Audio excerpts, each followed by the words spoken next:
Hi friends, welcome to KK trading. இப்போ நம்ம mid cap பற்றி பார்க்க போகிறோம். மிட் கேப் மண்டே எக்ஸ்பிரி இருக்குது. இந்த மாதத்தின் தொடக்க நாள் வேறு 1ஆந்தேதி கரெக்டாக அன்றைக்கி மார்க்கெட்டு மிட் கேப்பு எக்ஸ்பிரி இருக்குது. அதைப்படி பார்த்தோன்னா நமக்கு லாஸ்ட் ட்ரேடிங் கடைசியாக என்ன ட்ரேடிங் நடந்ததுன்னு பார்ப்போம்.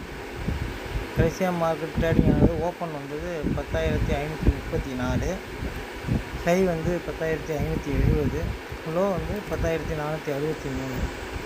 கரண்ட்லி மார்க்கெட் க்ளோஸ் வச்சுருக்கிறது 10,525. இப்போ நமக்கு நியர்பை ஸ்ட்ரைக்காக இருக்கிறது 10,525.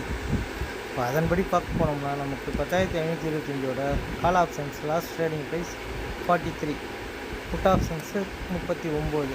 ரெண்டையும் கால்குலேட் பண்ணோன்னா டோட்டலாக 82 பாயிண்ட்ஸ். அப்போ 82 பாயிண்ட் மூவ்மெண்ட் இருக்கிற மாதிரி மிட் கேப் தெரியுது நமக்கு. அதன்படி பார்க்க போனால் நமக்கு இம்மீடியட்லி ரெசிஸ்டன்ஸாக இருக்க போகிறது 10,568. இப்போ ரெசிஸ்டன்ஸ் 2ஆக இருக்க போகிறது 10,607. சப்போர்ட் பார்த்திங்கன்னா மார்க்கெட் கீழே வந்துச்சுன்னா சப்போர்ட் வந்து 10,486. 10,486க்கு கீழே மார்க்கெட் சஸ்டெயின் ஆனால் 10,443. இது ரெண்டுக்கும் நமக்கு மிட் பாயிண்டாக இருக்க போகிறது 10,527.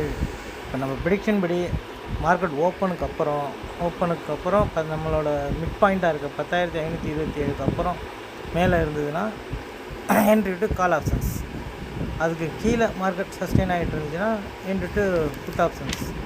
இந்த மாதிரி கால்குலேட் பண்ணி ட்ரேட் எடுக்குங்க. நம்ம டிஸ்கிரிப்ஷனில் நம்ம டெலகிராம் குரூப்போட லிங்க் இருக்குது. அதை பயன்படுத்தி நம்ம டெலகிராம் குரூப்புக்கு ஆட் பண்ணிக்கோங்க.